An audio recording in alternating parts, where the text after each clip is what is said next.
Salam, xoş gördük. Bugün arterial təzyiqin düzgün ölçülməsindən danışacağıq. Təzyiqi düzgün ölçmək diaqnozun və müalicənin vacib hissəsidir. Kiçik səhvlər belə nəticənin yanlış çıxmasına səbəb ola bilər. Arterial təzyiq nədir? Arterial təzyiq qanın ürəklə damarları vurarkən damar divarına göstərdiyi təzyiqdir. Sistolik təzyiq ürək yığılanda yaranan təzyiqdir, yəni yuxarı rəqəm. Diastolik təzyiq ürək boşalanda damar daxilində qalan təzyiqdir, yəni aşağı rəqəm. Ölçmədən əvvəl nə etmək lazımdır?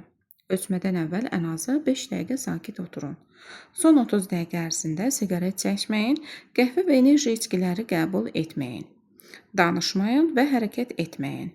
Bəli, arterial təzyiq ölçərkən ən böyük edilən səhvlərdən biri danışmaq və hərəkət etməkdir. Düzgün oturmaq lazımdır ki, arxa söykənəcəkdə olsun, ayaqlar yerə tam dəysin və çarpazlaşdırılmasın. Qolun üst hissəsi açıq olsun. Manjet paltarın üzərindən bağlanmamalıdır. Manjetin düzgün yerləşdirmə qaydası necə olmalıdır?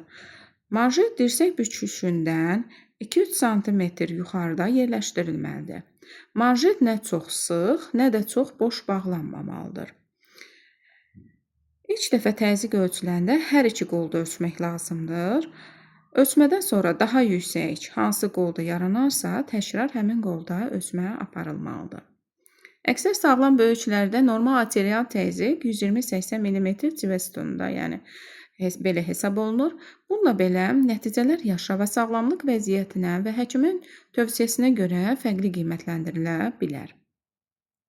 Təzyiqi düzgün ölçmək, düzgün nəticə almağın əsas şərtidir. Əgər təzyiqiniz davamlı olaraq yüksək və ya aşağı çıxırsa, bunu həkimlə müzakirə edin. Bu videomuz faydalı oldusa, bəyənin və kanala abunə olun ki, növbəti videolarda digər tibbi mövzuları da bir yerdə öyrənəcək.